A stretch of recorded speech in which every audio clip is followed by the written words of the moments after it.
new series of videos that I will be working on that I'm thinking about calling the Z06 experience, because I am going to be filming and documenting the experience of ordering, purchasing, taking delivery, driving, enjoying the all-new 2023 Corvette Z06. It is now official. That is going to be my next car, the C8 Z06. I've done a couple videos on the Z06. Initially, I got the ride-along about a year ago with a couple of the engineers. Done some videos talking about why I want to buy it. And most recently, a kind of informal video just talking about the fact that I had ordered one. But this video is officially kicking off because I have some very exciting news to share.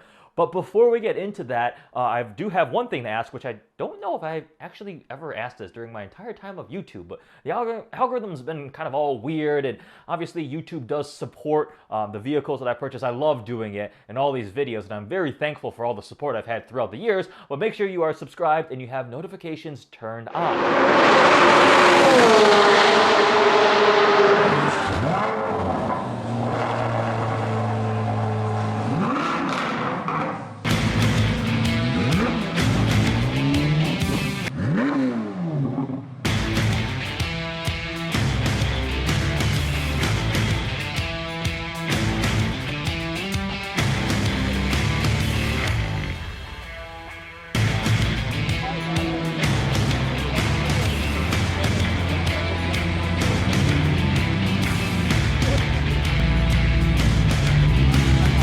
So the big update is I have an allocation. My order has been accepted, so we can officially kick off this process, right? I am going to be getting a C8 Z06, which honestly, it's a little bit mind-blowing. I am so excited for this car. This is by far the biggest purchase I've ever made, and it's also a brand new vehicle that I'm buying. I've ordered one car new before, which was my truck, a Ram 1500, and obviously that was a great all-around vehicle, but doesn't carry anywhere near the significance, the specialness of buying a brand new Z06 and being able to get one of these cars, which it's in immense demand. So, what is the plan for this series of videos? Well, this one here is kind of the official beginning. I'm going to share what the latest update is, what the status is as far as I understand it, and I want to walk through my spec, like detailed, going through why I ordered it, the way I ordered it, the options. I'll pull up the visualizer and share it on my computer, and then obviously I hope to get to drive it soon. I'm very, very much looking forward to actually getting behind the wheel. I've been in 3 C8 Z06s, which I think it's crazy, right? I got a ride in a Z07, a regular Z06, along with some engineers, and then I got a ride along in the Z06 pace car, the Indy 500. We did a lap around the Indy 500 track, which is, I mean, that's a once-in-a-lifetime experience, and that car sounds so good. As soon as I got out of the Z06, I'm like, yeah, I need to order one of these. So we'll talk about that throughout the entire process, museum delivery. I'll get to that in a moment when I go through my build. So, the big status update. My order is at 3,000 status. So that effectively, I believe, means I have an allocation. I'll go through what the different numbers mean. I have this screenshot of notes from the internet, so I think this is correct. It sounds about right. So there's all these different statuses once you submit an order. So I worked with my dealer, put the order in, but per what he was telling me, they could put in 100 orders for me. It doesn't mean any of them would necessarily get picked up by Chevy to actually get built. You can just place orders at random if you want, but so all of those would be at status 1100, preliminary order. So as soon as your order is placed with GM, the status code is automatically set to this number, which I believe doesn't really mean much beyond the fact that, look, the order went through. And then 3,000 is accepted by production control. So now it has been accepted for production, and a TPW, a target production week, may or may not be scheduled at this time. So for mine, as soon as I found out I hit 3,000, I was like, whoa, I think that means I'm getting the car. A little bit in disbelief, I was like, whoa, okay. So obviously, thank you very much to the Chevy and Corvette team for all the help, and I am super excited for the car, my dealership, my friend Andrew at the dealership. I don't have a TPW yet. I think maybe October, November, whenever that gets. So sometime before the end of the year. So it's at 3,000. And the next steps, I believe 3,300 is scheduled for production. So there should be a targeted production week. And then you end up being built. Parts are going to be pulled for the vehicle, and the status updates as it tracks to getting to the dealership and so forth. I am planning on doing museum delivery. I've actually never been to the National Corvette Museum. I drove by it. I bought my Shelby GT350R down in Florida, and on the way back, it was like probably 5:30 in the morning, I did stop by in front of the Corvette Museum and took a picture of the Shelby in front of the big giant tower, the logo. I'm like, enemy territory. So I definitely want to go visit the museum and take delivery of the car there, because I think, again, that's once in a lifetime opportunity, right? I'm so excited for that. So that is where my current status is.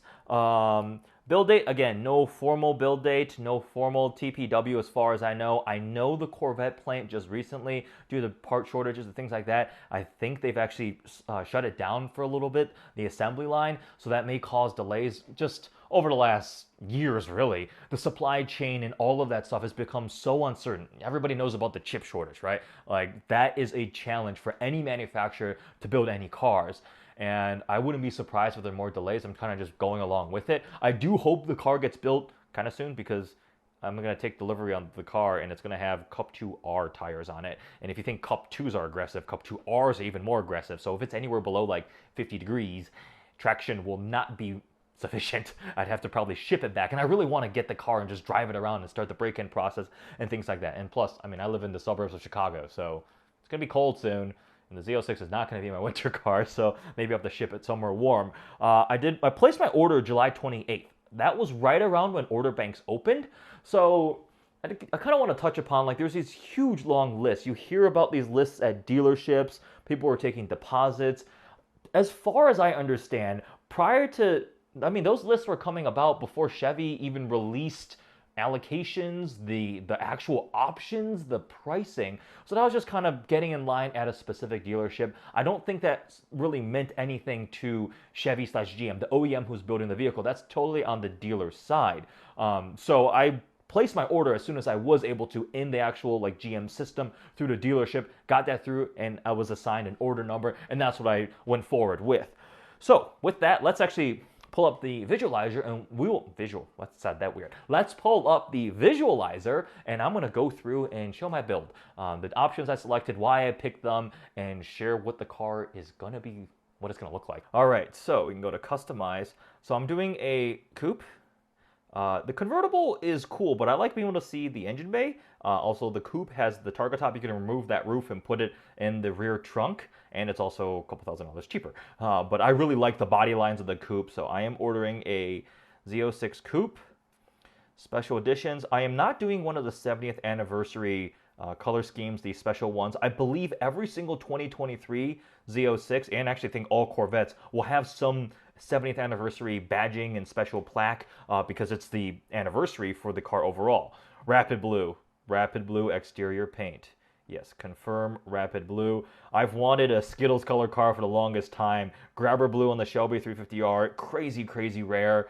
And then I wanted Aura Crystal Blue on the R8. Neither of those happened, right? I have a Leadfoot Gray 350R and a just Ibis White R8. So now I'm finally getting a bright, colorful car, and Rapid Blue is one of my favorite Corvette colors for the new gen. Doing a body color roof because I think the lines work together well, and everything else is staying the same. That's for convertible.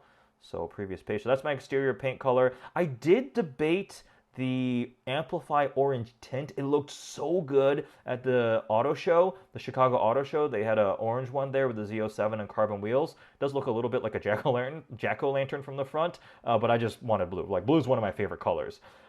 We are doing the Z07 Performance Package, which is how you get the high wing, the carbon fiber aero, the front canards, the splitter, the underbodies, all of that together makes this the most aggressive package for the Z07. I think it's like the most aggressive aerodynamic package for a Corvette ever, and it just ties the whole look together. It's so much more extreme. Pricing wise, it requires you to do exterior carbon aero, the bigger wing. So all in, I think, is right around a $20,000 option package. And you also get the carbon ceramic brakes included. So that's one of the big ticket items. I'm doing 3LZ, which is full highest tier, the best materials, the most standard features like that, just to get a high spec car. I mean, this is already a pretty expensive vehicle, so I'm going all out on it. Satin graphite Z06 wheels. I am not doing carbon fiber wheels. So carbon fiber wheels are really cool, but they're also extremely expensive, and I don't have the bank account to support driving on them. Like, my Shelby 350R comes on carbon wheels, and they have been sitting in my garage since I bought the vehicle. So I'm not doing carbon wheels on this car. Also, it's $12,000, and I really like the way the satin graphite wheels look. So I'm going with that. Some people may disagree with that statement, but this is the build I decided to go with. And I did metallic gray calipers here. They're kind of like a really cool anodized looking gray. I'm not doing any yellow accents on the vehicle, so I think that ties together pretty well with the satin graphite wheels. I didn't do the exterior carbon fiber mirrors. I think that is on a order constraint, as in they can't source the parts. I did do black exhaust tips, and I think that's it, because all my exterior carbon fiber is going to be exposed carbon. So you can either do painted for the Z07 or exposed carbon fiber. It does cost a little bit more to do exposed carbon fiber, but I wanted to see the weave, so we're going with exposed carbon fiber for the Z07. Trim levels, yep, it's a 3LZ as default on this configurator, and I did the two-tone blue. The first Corvette C8 I drove was silver over the two-tone blue on the media drive, and I really liked the two-tone blue interior, and I was like, I want to order a rapid blue on two-tone blue, so just blue on blue on blue, and I think it looks really awesome. It just gives it so much it just excitement, right, to me. So this is the 3LZ interior. Looks like leather and carbon fiber steering wheel, so you get a lot more carbon than the regular C8, I believe. I'm only doing carbon interior ones. So interior colors, I can do carbon interior trim package level 1, which looks like the surround around the instrument cluster, a couple pieces, I think the door card there, but it doesn't do this entire center console in carbon. I really like the leather because it's nice leather you get on the 3LZ. It's blue leather, and I don't particularly want the shiny glossy carbon fiber across the center here. And also, I mean, saves, I think that option carbon fiber interior 2 is $5,000 or something like that. I'm also doing the stealth interior trim, which I think is new for 2023, and one of the noticeable things is like the speaker grills get darkened out. It comes, I'm doing the GT2 seats. The comp seats are a little more aggressive than I'm looking for. I do have the carbon there. It's got the light blue over the dark blue. So this is dark blue, not black. It's light blue and dark blue. You have the Great Wall of Corvette buttons there for all the C8s. The rectangular square steering wheel here, but this is effectively what the interior is going to look like. I'm sure the materials are going to be phenomenal. I really like the look of the interior, and I mean, it has all the tech features. CarPlay, heads-up display, camera, sensors, like blind view monitor. It has so many options that the RA doesn't even come with. So this is effectively my Z06, if it loads. There we go. This is my Z06, Z07. Oh, I'm doing blue seatbelts too. Cool. Let's spec that. So blue seatbelts on the interior. This is my 3LZ Corvette Z06 with the Z07 package and rapid blue. Oh, look at that. This is on the visualizer. I cannot wait to see this in person. There's been a couple cars that I've seen floating around the early development and capture test fleet cars that were in this color combo, and I was super excited because the early ones, the debut cars, I didn't see a rapid blue one. See, it's got the roof off, got the mid-engine back there. I'm not doing the engine appearance package or like the lighting. I think that also may be on order constraint. It's like a carbon fiber engine cover. Just this way is awesome. You have the central exit exhaust again, the quad tips blacked out, the big wing, and it's so much wider. The rear tires are 345 section tires, Cup 2Rs. Probably get a set of PS4S as soon as I can. The rear wheels are 21 inch by 13 inches wide. This is just going to be so epic. Here's something big that I also want to touch upon. It's a huge deal, and it's the market value markup, adjusted dealer markup, adjusted market value, whatever you want to call it. We'll simplify and say the markup that the Z06 has already experienced. So regular C8 Stingrays were so popular and in such high demand. I mean, they trade for significantly above MSRP. Now remember, MSRP is manufacturer's suggested retail price. Wait, I placed the emphasis on there. MSRP, manufacturer suggested. So it's not a requirement per se. It's something the manufacturer sets, right? And in normal times, you could usually get vehicles at MSRP or even below MSRP, right? I was able to order my Ram 1500 below MSRP. And normally cars also depreciate, but right now the market's all messed up.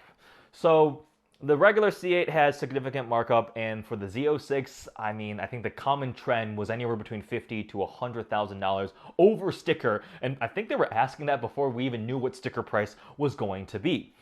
I'm kind of along in two camps with this. Obviously, 100 grand markup, I don't think is a good thing because you're essentially doubling the base price of the car. That's a little ridiculous to me. But at the same time, something is worth what a person is willing to pay for it. So if people are willing to pay $200,000 for a Z06 because it's that amazing of a car, it's in that such high demand, well, that's what the market commands in terms of value.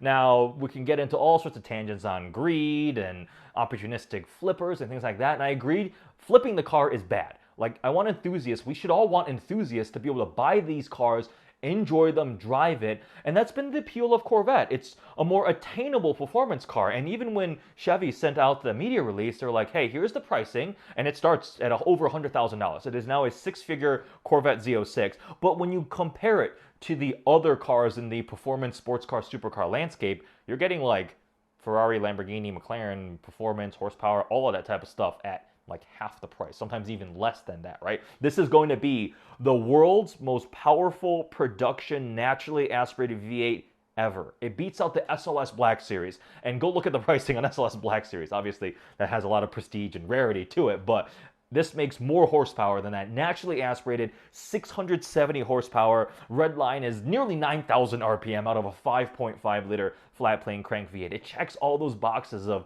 exotic performance, the capability, the technology, all of that at a price that's not $300,000. So can you get a Z06 at MSRP? Yeah, if you were already ready to buy one a while ago, right? I see sometimes people in the Facebook groups posting, hey, can I place an order on a Z06 at MSRP? And everybody in the comments just kind of laughs at them because a lot of these wait lists are catastrophically long.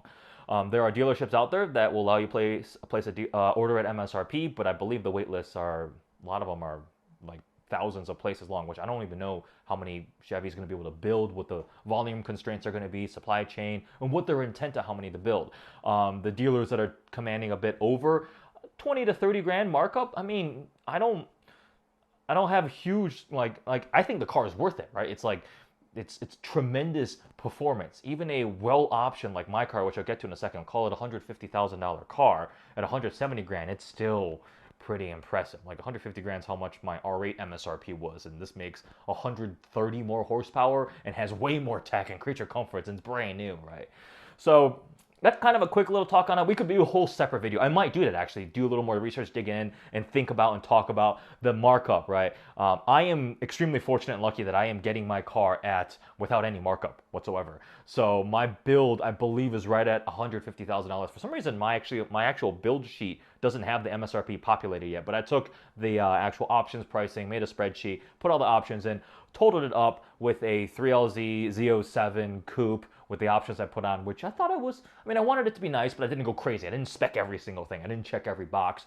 Right around $150,000 with the gas guzzler tax added on, which, yeah, that's my biggest purchase ever, like by far. This is going to be the most expensive vehicle that I've bought, brand new. I am very excited for it. I'm willing to make some sacrifices for it, work long nights, make more videos, and do all sorts of things, right? But the car, to me, is so special that I'm willing to do that and get this car because I truly think, the most powerful production NAV8 ever, right?